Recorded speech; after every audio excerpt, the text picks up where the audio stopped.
जंहिं जन्नत मां मोहम्मद मुस्तफ़ा जी मिट्टी खई वई हुई ऐं अल्लाह जे रसूल खे पैदा कयो वियो हुयो त उन ख़मीर ऐं मिट्टी मां अबू बकर उमर बि पैदा थिया अथई।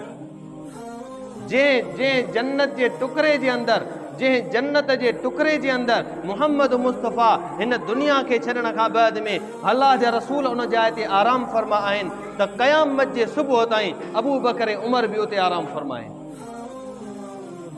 ओ मुसलमानो, जंहिं जन्नत में मोहम्मद मुस्तफ़ा मौजूद आहे उन जन्नत जे मथां रब जे तरफ़ां हज़ारे न किरोड़े न अरबनि खां बि मथे रोज़ानी जे टाइम ते अल्लाह जे तरफ़ां रहमतूं नाज़िल थियनि थियूं। इहे रहमतुनि जा हिसा अबू बकर उमर खे बि पहुचंदा, इहे हिसा रहमतुनि जा अबू बकर खे बि पहुचंदा, इहे रहमतुनि जा हिसा उमर खे बि पहुचंदा।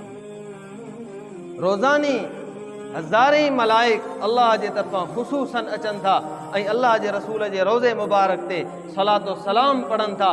जेके मलाइक सलातो सलाम अची करे मोहम्मद मुस्तफ़ा जे रोज़े ते पढ़नि था, इहे ई मलाइक अबू बकर उमर ते बि सलाम पढ़नि।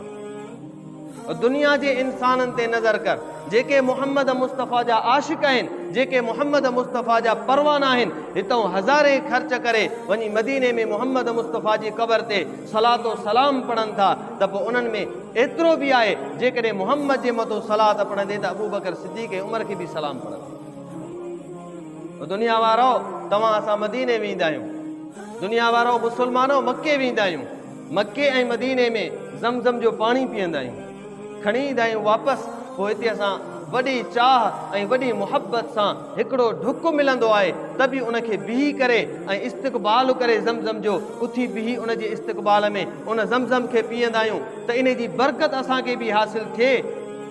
समझी छॾिजो, हे ज़मज़म जो पाणी उहो आहे जंहिं ज़मज़म जे पाणी में पाक नबी इमामुल अंबिया हज़रत मोहम्मद मुस्तफ़ा जी मुबारक ओबर बि पियल आहे त हज़रत इस्माइल जे जेका कदम मुबारक आहे उन जी खुड़ी बि लॻल आहे।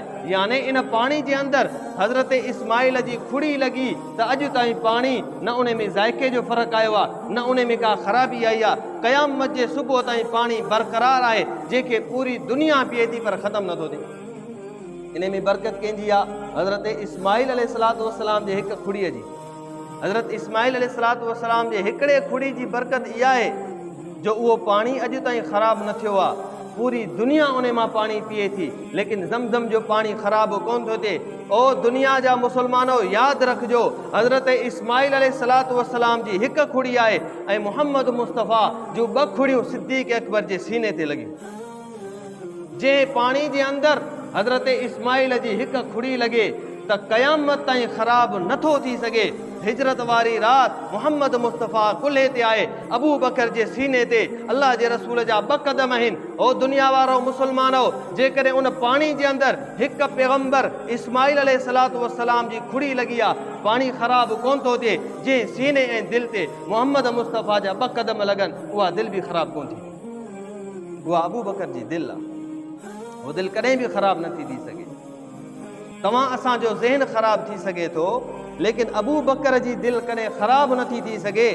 इन्नल्लाह ला युग़य्यिरु मा बिक़ौमिन हत्ता युग़य्यिरु मा बिअन्फुसिहिम।